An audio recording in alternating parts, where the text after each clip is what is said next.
pagi saya ucapkan kepada Ibu dosen pembimbing mata kuliah Hukum Pajak, Ibu Niluputu Norma Dewi Abdi Pradnyani MSI, dan juga teman-teman semua yang sedang menonton video pada kali ini.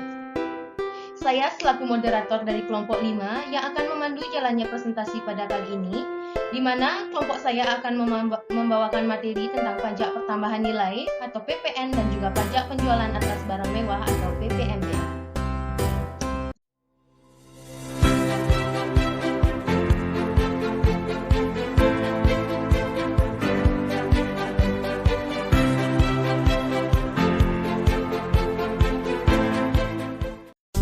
Nah, sebelum kita mengenal jauh lagi tentang PPN dan PPNBM, kita harus mengetahui dulu apa dasar hukum yang mengatur tentang PPN dan PPNBM. Undang-Undang Nomor 42 Tahun 2009 adalah undang-undang yang mengatur tentang pengenaan pajak pertambahan nilai barang dan jasa dan pajak penjualan atas barang mewah, di mana undang-undang ini telah mengalami beberapa kali perubahan dan ini merupakan undang-undang terakhir yang mengatur tentang PPN dan PPNBM.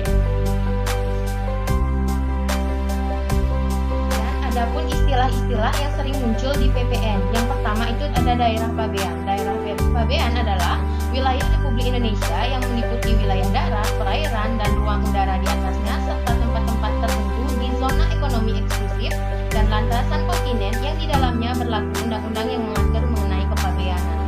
Yang kedua ada impor. Impor adalah kegiatan memasukkan barang dari luar daerah pabean ke dalam daerah pabean. Kemudian ada ekspor PKP berwujud. Adalah kegiatan mengeluarkan PKP berwujud dari dalam daerah pabean ke luar daerah pabean. Yang selanjutnya ada ekspor PKP tidak berwujud, yaitu kegiatan pemanfaatan PKP tidak berwujud dari dalam daerah pabean ke luar daerah pabean, serta ekspor JKP adalah kegiatan penyerahan JKP ke luar daerah pabean. Kemudian ada pajak masukan. Pajak masukan adalah PPN yang seharusnya sudah dibayarkan oleh PKP atau pengusaha kena pajak karena perolehan dan pemanfaatan JKP dan atau BKP.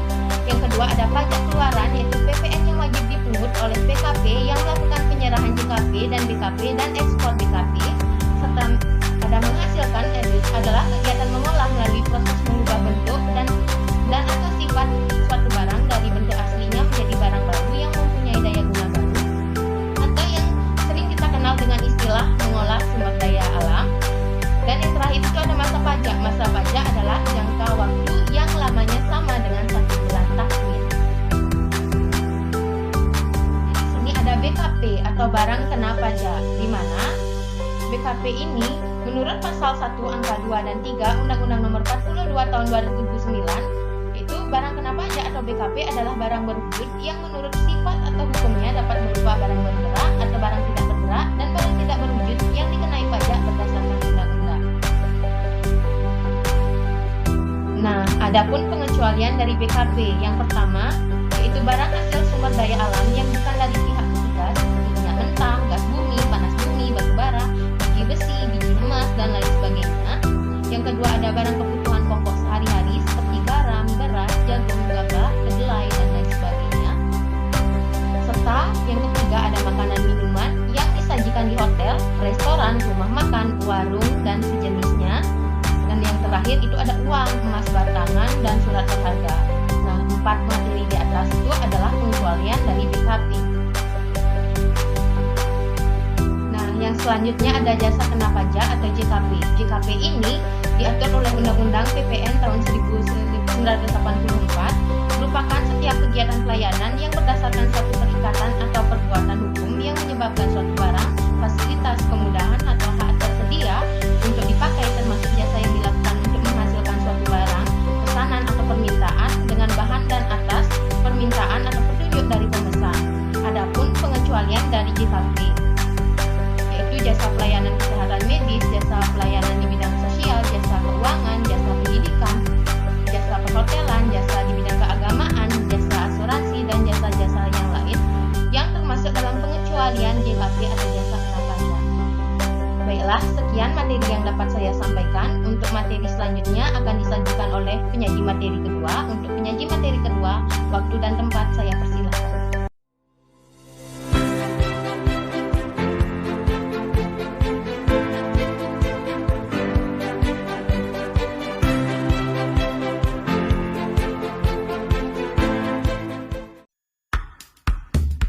Baik, di sini saya akan melanjutkan penjelasan materi tentang PPN dan PPNBM. Yang pertama, saya akan menjelaskan tentang PKP atau bisa disebut dengan pengusaha kena pajak. Apa itu pengusaha kena pajak? Pengusaha kena pajak adalah orang pribadi atau badan yang dalam bentuk apapun dalam kegiatan usaha ataupun pekerjaannya yang menghasilkan barang, mengimpor ataupun mengekspor dari luar pabean, yang dimana penyerahan barang kena pajak tersebut akan dikenai pajak berdasarkan Undang-Undang PPN tahun 1984. Selanjutnya yaitu ada kewajiban PKP. Kewajiban PKP sendiri ada 4, yaitu yang pertama, melaporkan usahanya untuk dikukuhkan menjadi pengusaha kena pajak. Yang kedua, menyetorkan PPN yang masih harus dibayar dalam hal pajak keluaran lebih besar dari pajak masukan yang dapat dikreditkan, serta menyetorkan pajak penjualan atas barang mewah yang terutang.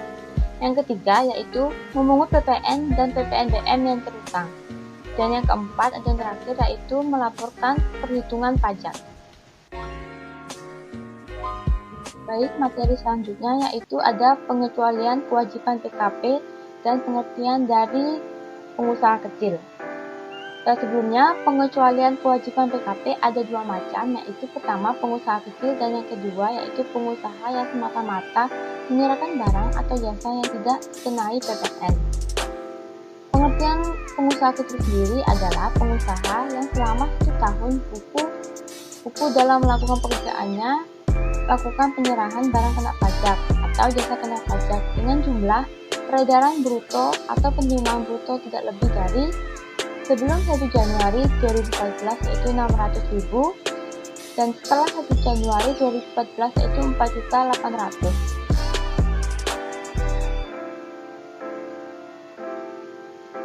Materi selanjutnya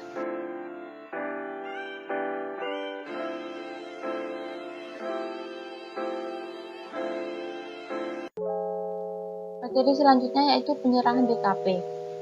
Penyerahan BKP ini ada 2 macam, yaitu pertama penyerahan BKP yang termasuk pengertian. Yang termasuk pengertian yaitu yang pertama ada penyerahan hak atas BKP karena suatu perjanjian. Yang kedua pemakaian sendiri atau pemberian cuma-cuma atas BKP. Yang dimaksud dengan pemakaian sendiri yaitu pemakaian untuk kepentingan usahanya sendiri. Sedangkan yang dimaksud dengan pemberian cuma-cuma yaitu adalah pemberian yang dilakukan ataupun diberikan tanpa adanya pembayaran, baik barang produksi sendiri ataupun barang bukan produksi sendiri. Yang ketiga, ada penyerahan BKP kepada pedagang perantara atau melalui juru lelang. Yang keempat, ada penyerahan BKP dari pusat ke cabang atau sebaliknya, atau penyerahan BKP antar cabang. Yang kelima, penyerahan BKP secara konsinyasi. Dan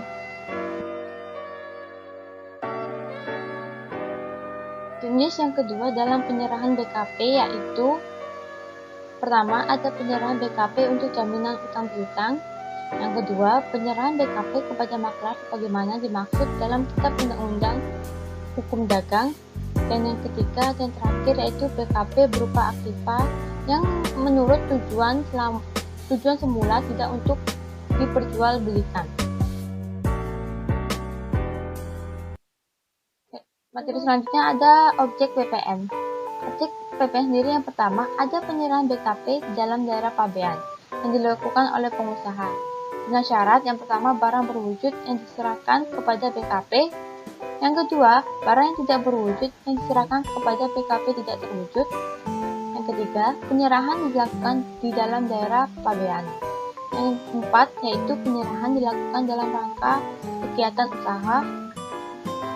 Dan objek selanjutnya ada penyerahan JKP di dalam daerah pabean yang dilakukan oleh pengusaha. Di sini juga ada syaratnya, yaitu yang pertama jasa yang diserahkan merupakan JKP. Yang kedua, penyerahan dilakukan di dalam daerah pabean. Dan yang ketiga, yaitu penyerahan dilakukan dalam rangka kegiatan usaha. Objek selanjutnya yaitu ada pemanfaatan BKP tidak berwujud dari luar pabean di dalam daerah pabean. Yang keempat, ekspor BKP berwujud dan tidak berwujud oleh BKP. Dan yang terakhir ada import BKP. Materi selanjutnya yaitu ada pajak penjualan atas barang mewah atau bisa disebut dengan PPNBM. PPNBM itu berdasarkan UU nomor 42 tahun 2009, di mana pajak penjualan atas barang mewah adalah pajak yang dikenakan pada barang yang tergolong mewah yang dilakukan oleh produsen ataupun seorang pengusaha untuk menghasilkan ataupun mengimpor barang tersebut dalam kegiatan usaha ataupun pekerjaannya. Baik, sekian presentasi dari materi saya. Selanjutnya materi akan dilanjutkan oleh Rani.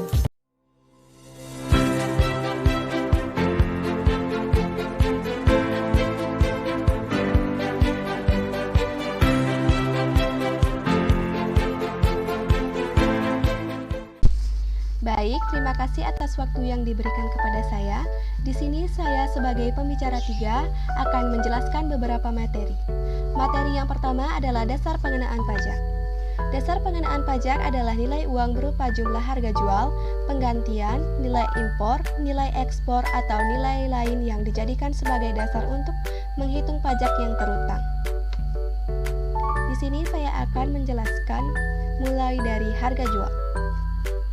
Harga jual adalah nilai berupa uang, termasuk semua biaya yang diminta atau seharusnya diminta oleh penjual karena penyerahan BKP. Yang kedua, penggantian. Penggantian adalah nilai berupa uang, termasuk semua biaya yang diminta atau seharusnya diminta oleh pemberi jasa kepada penyerahan JKP. Yang ketiga, nilai impor. Nilai impor adalah nilai berupa uang yang menjadi dasar sebagai perhitungan bea masuk ditambah pungutan lainnya yang dikenakan pajak. Dan yang terakhir ada nilai ekspor. Nilai ekspor adalah nilai berupa uang termasuk semua biaya yang diminta atau seharusnya diminta oleh eksportir. Materi yang kedua ada tarif PPN dan PPNBM. Tarif PPN yang berlaku saat ini adalah 10%, sedangkan tarif PPN 0% ditetapkan atas ekspor BKP berwujud, ekspor BKP tidak terwujud, dan ekspor JKP. Pemerintah diberi wewenang mengubah tarif PPN menjadi paling rendah 5% dan paling tinggi adalah 15% dengan tetap memakai prinsip tarif tunggal. Tarif PPNBM dapat ditetapkan dalam beberapa kelompok tarif, yaitu tarif paling rendah adalah 10% dan tarif paling tinggi adalah 200%. Materi yang ketiga ada mekanisme pengenaan PPN. Ada beberapa mekanisme pengenaan PPN. Yang pertama, pada saat pembeli BKP atau JKP akan dipungut PPN oleh PKP penjual. Bagi pembeli, PPN yang dipungut oleh PKP penjual tersebut merupakan pembayaran pajak di muka dan disebut pajak masukan. Yang kedua, pada saat penjual BKP atau JKP kepada pihak lain, maka memungut PPN bagi penjual, PPN tersebut merupakan pajak keluaran. Yang ketiga, apabila dalam suatu masa pajak, jumlah pajak keluaran lebih besar daripada jumlah pajak masukan, selisihnya harus disetorkan ke kas negara. Yang keempat, apabila dalam suatu masa pajak jumlah pajak keluaran lebih kecil daripada jumlah pajak masukan, selisihnya dapat direstitusi. Yang terakhir, pelaporan perhitungan PPN dilakukan setiap masa pajak dengan menggunakan SPT masa PPN. Adapun contoh perhitungannya. Sepanjang bulan Desember 2021, PT Maju Jaya mempunyai transaksi sebagai berikut. Yang pertama, membeli bahan baku seharga 100 juta rupiah yang dipungut PPN sebesar 10 juta rupiah. Yang kedua, membeli bahan penolong seharga 40 juta rupiah yang dipungut PPN sebesar 400 ribu rupiah. Yang ketiga, menjual produknya seharga 200 juta rupiah, memungut PPN sebesar 20 juta rupiah. perhitungan PPN. Jumlah pajak keluaran Rp20 juta, jumlah pajak masukan Rp14 juta, PPN kurang bayar Rp6 juta. Jumlah PPN kurang bayar sebesar Rp6 juta ini harus disetorkan ke kas negara. Dan materi yang terakhir ada faktur pajak. Faktur pajak adalah bukti pungutan pajak yang dibuat oleh pengusaha kena pajak yang melakukan penyerahan BKP atau penyerahan JKP. Faktur pajak harus dibuat pada yang pertama saat penerimaan pembayaran dalam hal penerimaan pembayaran terjadi sebelum penyerahan BKP atau JKP. Yang kedua, faktur pajak harus dibuat pada, untuk faktur pajak gabungan harus dibuat paling lama pada akhir bulan penyerahan BKP dan atau JKP. Yang ketiga, faktur pajak harus dibuat pada saat penerimaan pembayaran termin dalam hal penyerahan sebagai tahap pekerjaan. Yang keempat, faktur pajak harus dibuat pada saat lain yang diatur dengan atau mendasarkan peraturan Menku tersendiri. Dan yang terakhir adalah faktur pajak harus dibuat pada saat penyerahan BKP dan atau JKP. Baik, sekian materi yang saya sampaikan. Materi selanjutnya akan disampaikan oleh teman saya. Terima kasih.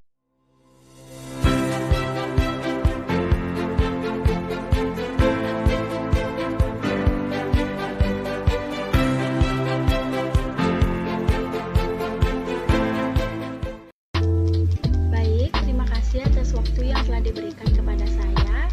Di sini saya akan mempresentasikan tentang tempat dan saat terutang pajak. Yang pertama itu ada penyerahan BKP atau JKP. Penyerahan BKP atau JKP di sini ada 4. Yang pertama itu ada tempat tinggal, tempat kedudukan, tempat kegiatan usaha, dan tempat kegiatan lainnya. Yang kedua, di dalam hal impor, terutangnya pajak terjadi di tempat barang kena pajak dimasukkan dan dipungut melalui Direktorat Jenderal Bea dan Cukai. Yang ketiga itu ada orang pribadi atau badan yang memanfaatkan BKP tidak terwujud atau JKP dari luar daerah pabean di dalam daerah pabean terutang pajak, tempat tinggal atau tempat kedudukannya atau tempat kegiatan usaha. Yang keempat itu ada untuk kegiatan membangun sendiri oleh PKP yang telah dilakukan tidak dalam lingkungan perusahaan atau pekerjaannya atau oleh bukan PKP di tempat bangunan tersebut yang didirikan. Selanjutnya ada penyerahan kepada pemungut PPN. Apabila PKP penyerahan BKP atau JKP kepada pemungut PPN, PKP yang bersangkutan tidak memungut PPN dan PPNBM. PPN dan PPNBM yang terutang atas penyerahan tersebut akan dipungut dan disetorkan ke kas negara oleh pemungut PPN. Pemungut PPN yaitu bendaharawan pemerintah, badan atau instansi yang ditunjukkan oleh Menteri Keuangan untuk mengatur, menyetor, dan melaporkan pajak terutang oleh PKP atas penyerahan BKP atau penyerahan JKP kepada bendaharawan pemerintah, badan atau instansi pemerintah tersebut. Dan di sini ada PPN atas kegiatan membangun sendiri. Nah, apa sih yang dimaksud dengan PPN kegiatan membangun sendiri? PPN atas kegiatan membangun sendiri merupakan kegiatan membangun bangunan yang dilakukan tidak dalam kegiatan usaha atau pekerjaan orang pribadi atau badan yang hasilnya dilakukan sendiri atau digunakan pihak lain. Dan tarif dan dasar pengenaan pajak.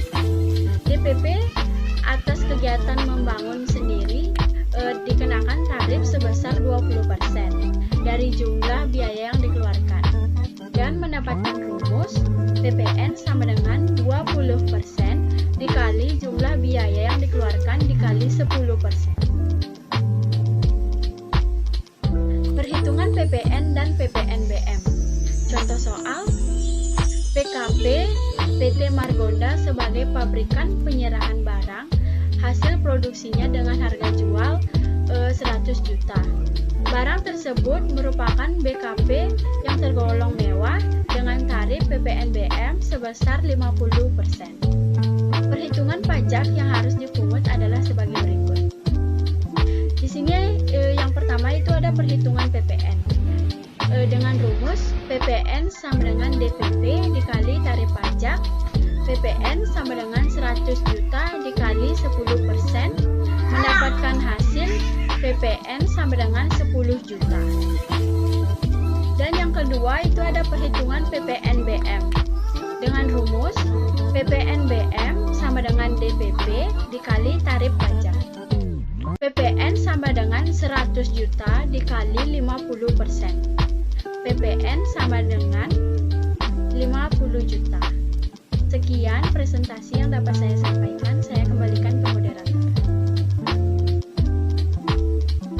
Baiklah, sekian materi yang dapat kami sampaikan. Jika selama presentasi ada kesalahan kata atau ucapan dalam penyampaiannya, kami memohon maaf dan saya tutup dengan para mesanti.